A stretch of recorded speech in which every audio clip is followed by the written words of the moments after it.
Seit dem 15. Jahrhundert entwickelten sich Medaillen zu einem beliebten Bildmedium der Renaissance und der frühen Neuzeit. Und somit fällt auch die Entwicklung der Porträtmedaille in die Zeit der Reformation.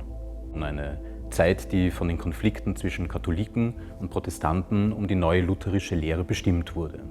Es ging nicht nur um theologische Fragen, sondern auch um Macht und Einfluss.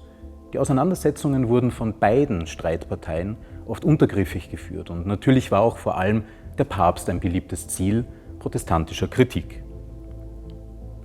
Die Papstmedaillen, die wir hier sehen, zeigen den Papst ganz unterschiedlich dargestellt. Einerseits mal mit der Mozzeta, eben dem ellbogenlangen Schulterkragen, oder mit dem reich verzierten Pluviale, einem liturgischen Mantel.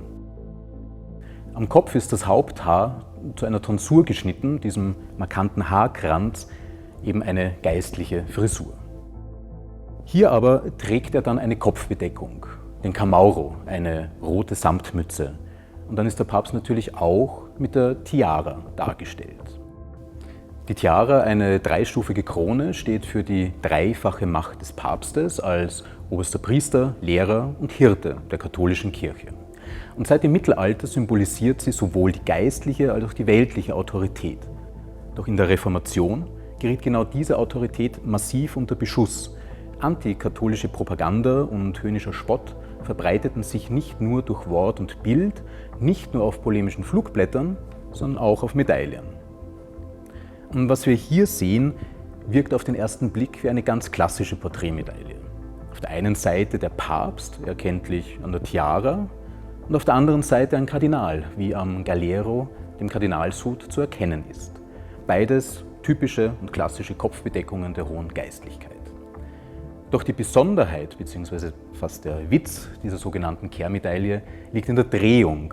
Denn erst wenn die Medaille um 180 Grad gedreht wird, offenbart sie ihr wahres Gesicht.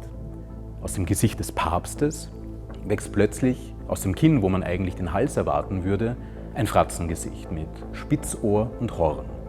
Die Würde und der Anmut kippen sofort ins Groteske und aus dem Papst wird der Teufel. Drehen wir aber auch mal die andere Seite. Aus dem Gesicht des Kardinals entsteht ein Kopf mit Eselsohren und einer Schellenkappe. Auch hier der Wandel vom geistlichen Würdenträger zur Karikatur, zu einem Spottbild seiner selbst. Was hier aber passiert, ist nicht nur ein Spiel mit Formen, es ist scharfe Bildsatire. Die Botschaft ist eindeutig, der Papst ist der Teufel, der Kardinal der Narr. Und unterstrichen wird das Ganze noch durch die Inschrift am Rand der Medaille. Auf der Papstseite liest man so also Ecclesia perversa tenet faciem diaboli, quasi die verkehrte Kirche hat das Antlitz des Teufels. Diese drastische Gleichsetzung geht tatsächlich auf Martin Luther zurück, der das Papsttum als ein Werk des Antichristen nannte. Mehr noch, er setzte den Papst dem Teufel gleich. Und auch auf der Kardinalsseite findet sich ein Spruch, ebenso doppeldeutig wie der Bildinhalt zu verstehen. Sapientes stulti aliquando. Die Narren sind manchmal weise, beziehungsweise die Weisen manchmal Narren. Und genau das stellt diese Spottmedaille auch satirisch in Frage. Wer ist denn hier der Narr? Wer ist der Weise? Auf wen aber diese scharfsinnige Medaille zurückgeht, ist nicht gesichert. Vermutlich mag sie aber aus der Werkstatt des Leipziger Goldschmieds Hans Reinhard dem Älteren stammen, entstanden um 1544. Abschließend mag man es drehen und wenden, wie man will. Diese reformatorischen Spottmedaillen zeigen, wie Bilder wirken können.